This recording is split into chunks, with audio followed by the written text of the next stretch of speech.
during Romeware days, etc. You were doing this, not in the Romeware days. To be honest, no. Okay, that's where I think majority of the people here, the early stage. So I think it took a good 3 to 5 years to realize that. Right. Yeah, don't feel bad if you can't do that. Okay, I still cannot do that. But after that, I think we set that up. So, and I think that goes back to figuring out how to make your business work as well, right? So I think what we have done is we have said over the years, we've made a bunch of mistakes, and we basically said, here are the kinds of businesses we're going to do, and here are the kinds of things we're not going to do. Right? We will do things that scale fundamentally. If they don't scale, no matter how attractive they are, we're not going to do it. If we have to pick up the phone, other than ready contacts, I don't pick up the phone for any of my businesses, because that's our, at least the internal businesses, that's a core philosophy that what we are building, the infrastructure that we are scaling is for businesses where it is a complete self-service product, right? There's a lot of support, and we'll do team weavers and this and that and everything, but you're not picking up the phone to sell. And I think it goes back to your question of setting up your personal and professional life and figuring out scale on both ends. Right?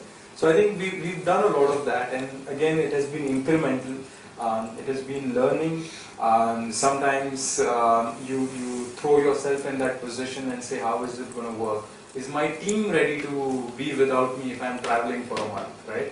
And there is no other way of finding that out other than traveling for 3 months, right?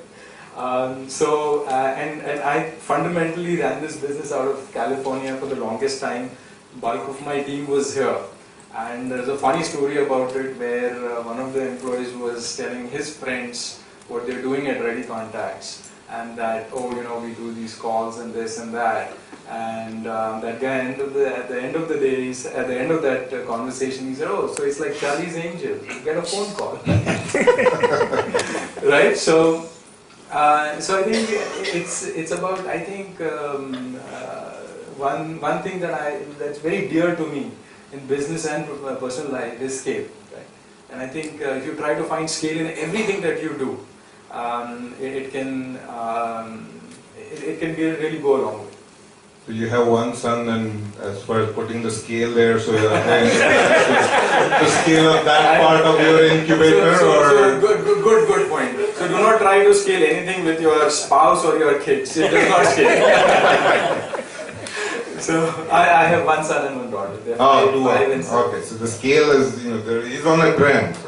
Let's keep watching. He's only 40 years old, by the way, so he has some time. You made a, I won't say interesting, but sad point about the pressure, entrepreneurial pressure in the valley, and a lot of suicides. And this was shocking to me, actually. We know and hear a lot about farmer suicides. And for a particular reason, I was trying to see, is it really so prevalent amongst farmers? And so I looked at India data, and the largest percent, some 25% or so of Indian suicides are women, housewives, etc. The next, which is 21%, are not farmers, but those are non-farming entrepreneurs in India. So a tremendous number of entrepreneurs actually get into whatever they get into, and the suicide rate, they're second. Actually, in spite of all the help and organizations like TiE and bank this and that, and so many workshops and so on and so forth, which farmers don't have, the non-farming entrepreneurs have such a high suicide rate. So brings me to this point that, do you see it happening in India amongst Indian entrepreneurs as well? You've been now observing for about 10 years. What's happening I think it's tough to say. I hope it never happens, because I think it does nobody any good. But I also think life in India hopefully is not as lonely as it is in the US. I think a lot of entrepreneurs have a lot of family around them here, which is, I think, a great dampener in that whole high pressure environment. So I hope that there is enough of a social structure which is another thing that you don't want to go too away from it while trying to pursue your very ambitious goals, because that's going to just help you when the times are tough to just kind of have perspective. And it's all about perspective, because at the end of the day it's one deal, 1 year, one something.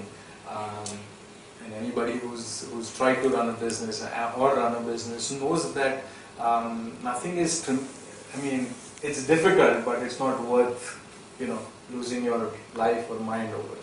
So, just following that thread of, similarities or differences between the Valley entrepreneurs and Indian or maybe even Pune entrepreneurs. So, what are some of the other differences? You think that good things about, not bad things obviously, but good things about Valley entrepreneurship that you don't see here and you feel should be emulated or practiced? Right. I think there's a tremendous difference, which is unfortunate, but hopefully I think we'll close the gap in the years to come. I think one of the main things is exposure, right? I see very, very smart and committed entrepreneurs out here, but there is only so much you can gain by being so far away from where things are happening, where the smartest social games are coming out, where the latest scaling tactics are coming to business and things like that, right? Where most of the analytics are, where most of the smartest people are essentially congregated, right? So I think exposure is the most important thing that I feel is lacking, because in the Valley I have come to know friends who I know they can solve an SEO problem and scale somebody's traffic from nothing to something very, very large, right? Because they've done it. And all of us know that when you have experienced and gone through a problem and solved it, right? It is just dramatically easier to do that over and over again, right? And I think that is the advantage of the Valley, right? I think they have all done and discovered and figured out so many things that the rest of the world is very far behind. And I'll tell you another example. So when I started Better, I think I had the option to probably get a referral into Google or get a referral into PayPal, and I had a couple of friends who were kind of on the deciding front what to do. And believe me, let's say if I had gone to PayPal that time, right? In those years from 2000 to 2004, the people at PayPal solved more problems than the entire tech ecosystem ever even encountered, right? Whether it's fraud, whether it's scaling, whether it's marketing, trying so many tactics to grow their user base, that whole, and that's why the PayPal mafia has evolved into running some of the biggest businesses 10 years later. And I think some of that needs to happen here. Can you maybe mention some of the things that are actually in entrepreneurs' hands? So having exposure means having a very vibrant ecosystem where a big piece of every piece of the puzzle actually being there. What are some of those things that people can do within their powers that they are not doing, juxtaposed against what happens in the Valley? From here, you mean? From here. Yeah. So I think the first thing is knowing the fact that there is such a big difference, right? Knowing the fact that, hey, I'm running an e-learning company and there is Udemy which is scaling their traffic like it's nobody's business, right? So knowing that, wow, we are here and they are here. So I think that's where it starts to say, okay, what do I need to do next, right? Let's say the Meal Tango guys are here, right? Meal Tango, here's my investor portfolio. Let's look at Sprig, which is raising Series B today out of San Francisco. If you look at their list of angels, it's like the who's who of, I don't know, the world, right? And if you know the difference, right, then I think that's the starting point of saying, here are the problems I need to solve. I think reading is a little underestimated, but I think there's a tremendous amount that you can learn just by reading, right? and you have to be and reading with context, right? So if it's SEO, how did somebody scale? How did Moz become